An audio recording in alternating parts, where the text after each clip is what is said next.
Every student has felt the pressure of chasing grades, the late-night study sessions, the anxiety before tests, and the constant worry that one bad score could shape their future. For decades, grades have been seen as the ultimate measure of achievement, deciding who gets into honors classes, scholarships, and even who feels smart. But is success really just a number? Maybe it's time to look beyond the letters on a report card and ask whether grades alone truly reflect what we've learned or who we're becoming. As we begin this conversation, let's explore why grades became so central and whether they still serve students in today's world.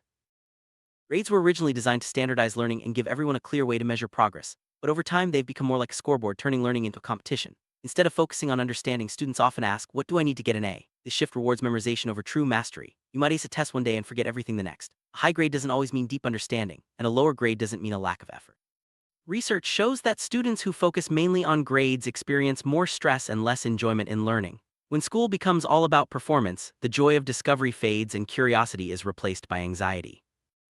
Real success in school goes far beyond GPAs and test scores. It's about skills that grades can't measure, like creativity, resilience, teamwork, empathy, and problem solving. Imagine a student who keeps trying after failing a science project multiple times, or one who leads a community initiative.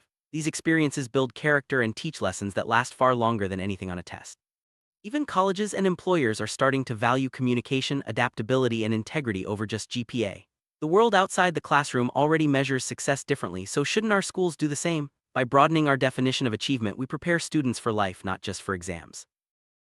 Pressure to achieve perfect grades doesn't just impact learning, it takes a toll on mental health. Studies show that a majority of teens feel intense pressure to get good grades, leading to burnout, sleep loss, and anxiety. When success is defined only by numbers, failure feels personal and overwhelming. But failure is a natural part of learning, it's how we grow and improve.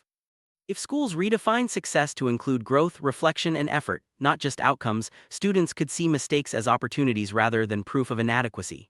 This shift could help students develop resilience and a healthier relationship with learning. Redefining success doesn't mean getting rid of grades entirely. It means expanding what achievement looks like. Schools can focus on progress over perfection, incorporate project-based learning, and evaluate collaboration and communication.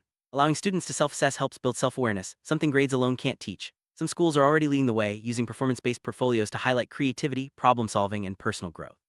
When students are recognized for who they are, not just what they score, their motivation and confidence grow. This prepares them for the real world where success is measured in many ways. Teachers and parents play a huge part in shaping how students define success. When adults focus only on grades, students may feel their worth depends on numbers. But by asking questions like, "What did you learn?" or "What challenged you this week?" adults can show that growth matters more than perfection. Teachers can design assessments that reward depth and creativity, not just memorization. When students feel safe to make mistakes, their confidence and capacity for real learning grow. By shifting the conversation, adults can help students see learning as a journey, not just a race for grades. Grades will likely always have a place in education, providing structure and accountability. But they shouldn't be the only measure of success. Education is meant to prepare us for life, which values resilience, purpose, and adaptability. The world is changing fast, and the future will belong to those who can think critically, collaborate, and keep learning. By redefining success to include curiosity, courage, and compassion, schools can raise standards to reflect what truly matters. In the end, the most important question is, what did you get? But who are you becoming? That answer will always matter more than any grade.